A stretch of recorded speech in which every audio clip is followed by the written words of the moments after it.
অনেক দেরিতে হলেও ভারতের জনগণের ঘুম ভাঙল। আমি এই কথা কেন বলছি? বিগত 1 বছরের বেশি সময় ধরে বাংলাদেশের ক্ষমতাচ্যুত সাবেক প্রধানমন্ত্রী শেখ হাসিনা পালিয়ে ভারতে আশ্রয় নেয়। আর সেখানে থেকে ভারতের জনগণের ট্যাক্সের টাকায় বসে বসে খাচ্ছে। আর ভারতে থেকেই তার দলীয় কার্যক্রম পরিচালনা করে যাচ্ছিল। শেখ হাসিনার পিছনে খুঁটি হিসেবে যে দাঁড়িয়ে আছে সে হলো ভারতের প্রধানমন্ত্রী নরেন্দ্র মোদী। কিন্তু এবার হচ্ছে তার উল্টো। ভারতের জনগণ এখন আর ঘুমিয়ে নেই, জাগ্রত হতে শুরু করেছে।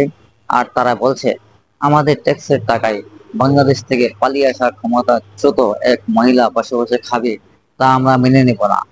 আর একজন ক্ষমতাচ্যুত মহিলার জন্য দুই দেশের মধ্যে বিবাদ সৃষ্টি করতে চায় না। ভারতের জনগণ আরো বলেছেন, নরেন্দ্র মোদী ভারতের পশ্চিমবঙ্গের মানুষদের বাংলাদেশি ট্যাগ দিয়ে নন বেলে বাংলাদেশে পাঠাতে চায়।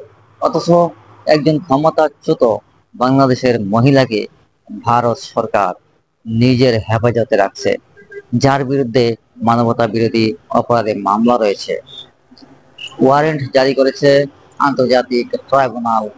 সেই মহিলা ভারতে বসে বসে আমাদের টাকায় আরাম করে আয়েশ করবে, তা হতে পারে না। আমরা তা আর মেনে নিব না। সম্মানিত প্রিয় বন্ধুরা, আমিও চাই শেখ হাসিনাকে বাংলাদেশে ফিরিয়ে আনতে এবং প্রচলিত আইনে তার বিচার হোক। আপনাদের মন্তব্য কমেন্ট করুন, চ্যানেলটি সাবস্ক্রাইব করে সঙ্গে থাকুন।